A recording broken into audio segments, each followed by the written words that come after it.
Alright, good morning everyone, and welcome to what is, in my opinion, the best sunrise in America.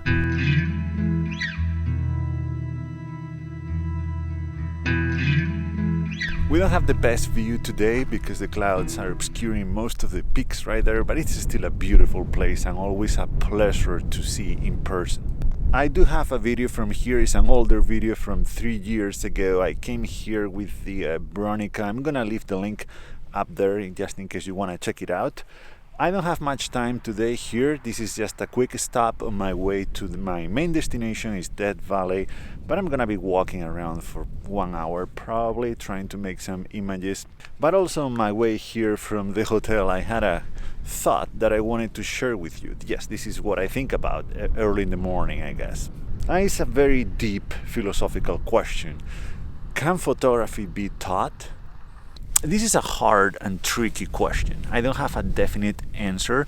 These that I'm gonna be sharing are just my thoughts and my opinion. I would love to hear about yours, so please leave a comment down below with your thoughts and what you think about this. Now, of course, the technical side of photography can definitely be taught, like the triangle exposure, the aperture, shutter speed, ISO, all that kind of stuff. That can be taught. You go to a class and you can learn that in a few hours or a few days. Then we have the rules of composition, like the rules of thirds, the golden ratio, whatever it is, that can be taught as well. They're just tools to make our images more powerful.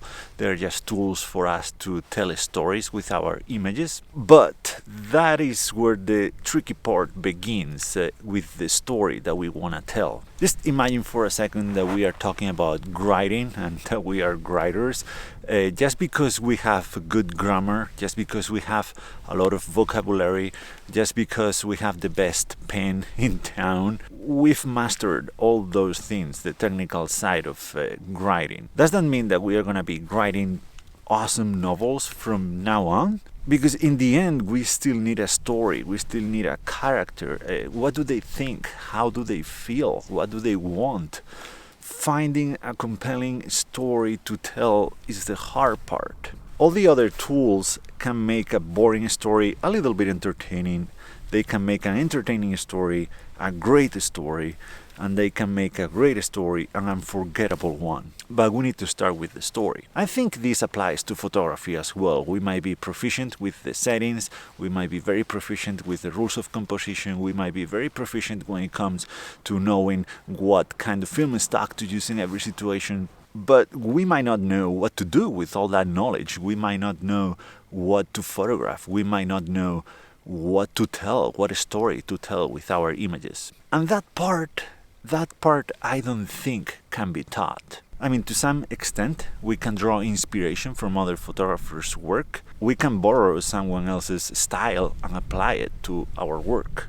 We might feel compelled to do in our town what other photographer did in their town, but no one can make us feel that way. We have to find out ourselves. We need to figure that out ourselves. I know, this is just a random thought that I had this morning. As I said, I would love to know your opinion about it. I'm gonna keep walking around these beautiful Alabama hills, hopefully making some good images. I'm gonna leave you now with some footage, some of the images that I've made so far and that I'm gonna make, and the images that I made yesterday on my drive here, because the drive from Nevada to here to Lone Pine is a breathtaking one. The Eastern Sierras is just, this place is beautiful. And yeah, the weather yesterday was pretty interesting. I think it made for cool images. I haven't seen them, I haven't worked on them yet. I might be completely wrong, but I think that some of them will be good images. Thank you so much for watching, and see you in the next one from Death Valley.